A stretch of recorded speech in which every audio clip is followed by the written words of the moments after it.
N'est-ce pas? Quand quelqu'un meurt, il va d'abord aller quelque part, il va aller purger ses péchés. Et nous allons faire des messes, on va demander au saint de l'accueillir, que le bon Dieu puisse lui faire miséricorde. Il y a beaucoup, une théorie liturgique là-dessus. Ils ne croyaient pas que Jésus-Christ va revenir. Ils ne prêchent pas l'enlèvement. Donc pour eux, la possibilité de voir le Christ revenir sur la terre n'existe pas. Donc vous avez tous ces groupes-là. Alors, homme de Dieu, lisez-nous ce passage-là. C'est très important pour que nous puissions continuer. 1 Thessaloniciens, chapitre 5, 1 à 11. Amen. Pour ce qui est des temps et des moments, vous n'avez pas besoin, frères, qu'on vous en écrive. Car vous savez bien vous-même que le jour du Seigneur viendra comme un voleur dans la nuit. Quand les hommes diront paix et sérénité, alors une ruine soudaine le surprendra. Comme les douleurs de l'enfantement surprennent la femme enceinte, ils n'échapperont point. Mais vous, frères, vous n'êtes pas dans les ténèbres pour que ce jour vous surprenne comme un voleur. Vous êtes tous des enfants de la lumière et des enfants du jour. Nous ne sommes point de la nuit ni des ténèbres. Ne dormons donc point comme les autres, mais veillons et soyons sobres. Car ceux qui dorment, dorment la nuit, et ceux qui s'enivrent la nuit. Mais nous qui sommes du jour, soyons sobres, ayant revêti la cuirasse de la foi et de l'amour, et ayant pour casque l'espérance du salut. Car Dieu ne nous a pas destinés à la colère, mais à la possession du salut par notre Seigneur Jésus. Répétez cette partie-là. Car Dieu ne nous a pas destinés à la colère, mais à la possession du salut par notre Seigneur Jésus-Christ. Amen. Qui est mort pour nous, afin que soit que nous veillions, soit que nous dormions, nous vivions ensemble avec lui. C'est pourquoi exhortez-vous réciproquement et édifiez-vous les uns et les autres comme en réalité vous le faites. Amen. Alléluia. Amen. Que le nom du Seigneur soit béni. Bien-aimés dans le Seigneur, vous savez que l'apôtre Paul, lorsqu'il parlait souvent, la plupart du temps, lorsqu'il écrivait aux églises, il répondait à certaines préoccupations qui étaient au sein des églises. Comment organiser l'église, comment est le mariage, comment il prêchait sur le retour du Christ, sur l'enlèvement, sur la résurrection. Il prêchait sur la foi. Toutes ces questions, c'était des questions qu'on posait et il donnait des réponses aux questions posées. Et il y a une question qui était posée, c'était la question sur le retour du Seigneur. Et là, on nous dit qu'il va revenir comme un voleur. Alléluia. Il va revenir comme un voleur. Nous sommes les enfants de la lumière. Nous ne sommes pas les enfants du ténèbre. Les enfants du ténèbre sont destinés à la destruction. Comme la Bible dit, nous n'avons pas été destinés à la colère. Alléluia. Nous n'avons pas été destinés à la colère, mais à la possession du salut par notre Seigneur Jésus-Christ.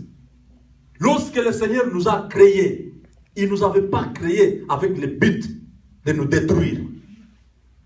Parce que lorsque nous regardons la tribulation, c'est une période de 7 ans où il y aura des choses extraordinaires, des choses que le monde n'a jamais vécues avant et les choses que le monde ne verra jamais après. Papa, vous pouvez nous lire ça en Luc 21, le verset 34.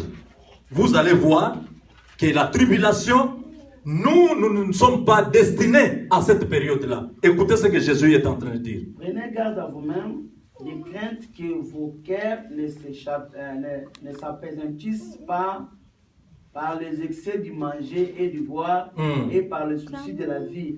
Et que ces jours ne viennent sur vous à l'improviste, car il viendra comme un filet sur tous ceux qui habitent sur la surface de toute la terre.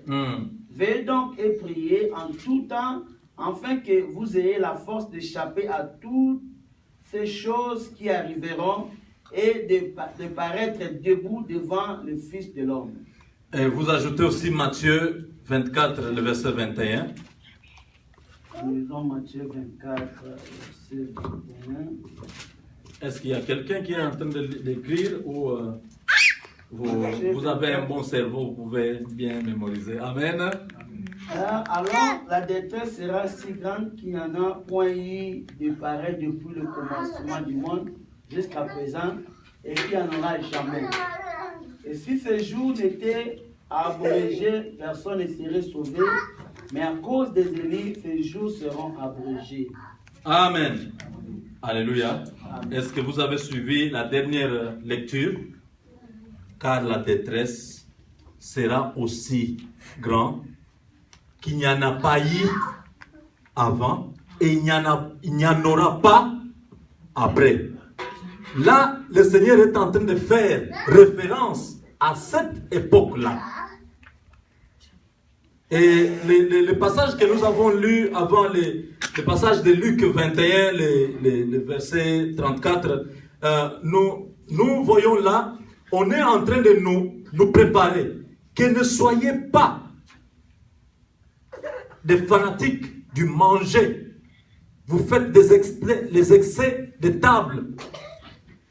Parce que votre esprit sera apaisanti. Vous serez lourd, vous ne serez pas en mesure de pouvoir monter. Alléluia. Parce qu'il y a quelque chose qui va se passer. Il faut que ceux qui sont légers, ceux qui ont mangé de l'esprit, ceux qui ont reçu de l'esprit, ceux qui sont remplis de l'esprit, ce sont ces gens-là qui vont monter. Parce que ça va se faire dans un clin d'œil. Si vous n'êtes pas prêts, vous allez sortir. Le manger ici, on est en train de faire référence aux choses matérielles, aux choses du monde. Vous qui aimez plus le monde, vous risquez d'être surpris. Parce que lorsque cette situation-là va arriver et que vous restez, bien aimé, la tribulation qui va commencer, Jésus est en train de prévenir, il dit, ces choses qui vont arriver, il n'y en a pas eu avant la fondation du monde. Il n'y en aura pas après. C'est quelque chose qui va se passer, ça sera une fois, les gens vont souffrir, vont passer une période très noire sur l'univers. Est-ce que nous sommes ensemble? Est-ce que vous comprenez ça, bien-aimés?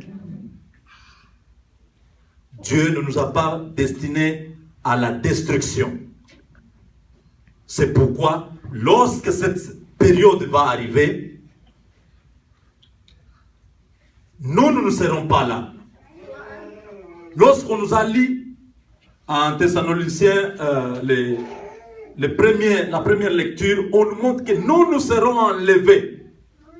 Nous ne serons pas là. Lorsque toutes ces situations difficiles vont se passer sur la terre, nous serons déjà partis. Parce que lorsque Dieu devait juger le monde, il a pris Noé avec ses enfants, il les a mis dans l'arche. Amen. Avant que le jugement s'abatte sur l'univers. Nous serons tous entrés avec Jésus. Alors Dieu va pouvoir exercer son jugement sur le monde. Au regard de la parole de Dieu, au regard de ce que nous sommes en train de lire, nous constatons que l'Église est en train de traverser une période de grâce. Nous l'avons dit, il y a eu une parenthèse qui a été ouverte à la fin de la 69e semaine. L'Église est entrée, le salut est venu dans le monde, et depuis le jour où la grâce a été annoncée, depuis le jour où Jésus-Christ est né sur la terre, la grâce va aller jusqu'en l'enlèvement de l'Église.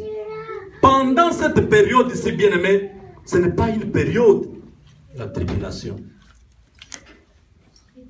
faisant référence à cette parole de Jésus-Christ disant aux disciples que vous aurez des tribulations, Jésus parlait des souffrances, des persécutions. Amen. Parce que lorsqu'il est mort, il est ressuscité, il est allé au ciel.